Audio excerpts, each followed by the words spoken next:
മത്താർഗദ്യം food series ഒന്ന് change ആക്കിയിട്ട് ഒരു ഡേ ഇൻ മൈ ലൈഫ് ചെയ്താലോ. അതും ലാസ്റ്റ് ഡേ ഓഫ് 2025 ആട്ടാ.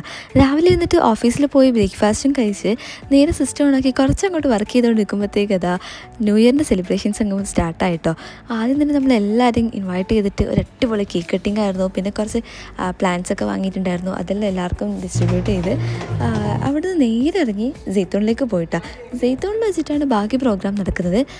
ജെയ്ത്തൂണിൽ ഒരു അടിപൊളി ഓഡിറ്റോറിയം ഒക്കെ ബുക്ക് ചെയ്തിട്ട് ന്യൂ ഇയർ സെലിബ്രേഷൻസ് കംപ്ലീറ്റ് ആയിട്ട് അവിടെ അങ്ങ് നടത്താനും വിചാരിച്ചു. ഞാനും കുടിച്ച് കുറച്ച് ബലൂൺസ് എല്ലാം ഗെയിമിന് വേണ്ടി സെറ്റ് ആക്കുമ്പോഴത്തേക്ക് അത് ഓരോ ആൾക്കാരായിട്ട് അങ്ങ് വന്നു തുടങ്ങിയിട്ടാ. അതിൻ്റെ കൂടെ നമ്മളെ ചായയും കൂടി വന്ന്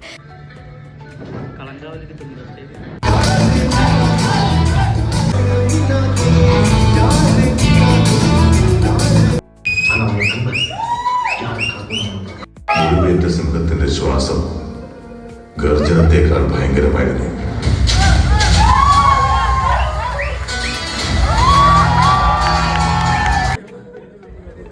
കുറച്ച് പ്രോഗ്രാമെല്ലാം കഴിഞ്ഞതിന് ശേഷം നമ്മളെല്ലാവരും നമ്മളെ ന്യൂ ഇയർ ഫ്രണ്ടിന് ഗിഫ്റ്റൊക്കെ കൊടുത്തിട്ടുണ്ടായിരുന്നു കേട്ടോ. ചെറുതായിട്ടൊന്നും അങ്ങോട്ടും ഇങ്ങോട്ടൊന്ന് കളിയാക്കിക്കൊണ്ടൊക്കെയാണ് ഗിഫ്റ്റ് കൊടുത്തിട്ടുണ്ടായിരുന്നു. അതിന് ശേഷം ബാക്കി പ്രോഗ്രാംസ് എല്ലാം തുടങ്ങിയിട്ടോ. എല്ലാവരും ഫുൾ ഓൺ മൂഡിലാണ് ഉണ്ടായത്. പിന്നെ നമ്മൾ ഫോട്ടോ സെക്ഷനും അതും ഫുഡ് അടിയെല്ലാം കഴിഞ്ഞിട്ട് നേരെ ഞാൻ പോയിട്ടുണ്ടായത് ഹന്നൻ്റെ അടുത്തേക്കാട്ടോ. ഹന്നനെയും കൂട്ടിയിട്ട് നേരെ മെട്രോ സ്റ്റേഷനിലും കയറി നേരെ നമ്മൾ എയർപോർട്ടിലേക്കാണ് പോകുന്നത്. ഹന്നയുടെ പോവാ ജോഷിയുടെ പിക്ക് സോറി പാവകളുടെ റീബക്കത്തിൽ കളിപ്പിക്കുക. എൻ്റെ ഹന്നൻ്റെ കംപ്ലീറ്റ് പ്ലാനിങ് തെറ്റിച്ചിട്ടുണ്ടായ ജോഷുവിൻ്റെ ലഗേജ് ഒരാളാട്ടോ. അങ്ങനെ നമ്മൾ എങ്ങനെയല്ലോ ഓടിപ്പിടിച്ചിട്ട് ലാസ്റ്റ് മിനിറ്റിൽ ലുസൈലിലെത്തി. അത് ന്യൂ ഇയർ സെലിബ്രേഷൻ കാണാൻ 11:55 ഗൈസ് ഞങ്ങളുടെ എത്തിയത് തന്നെ.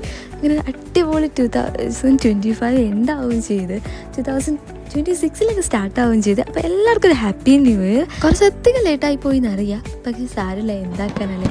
ഇപ്പോഴാണ് ഗൈസ് ഇതിനൊക്കെ ടൈം കിട്ടിയിട്ടുണ്ടായത്. അപ്പോൾ ഇന്ന് 2026 എങ്ങനെയാണ് സ്റ്റാർട്ട് ചെയ്തതെന്നുള്ളത് കമൻറ്റ് ബോക്സിൽ അറിയിക്കട്ടോ.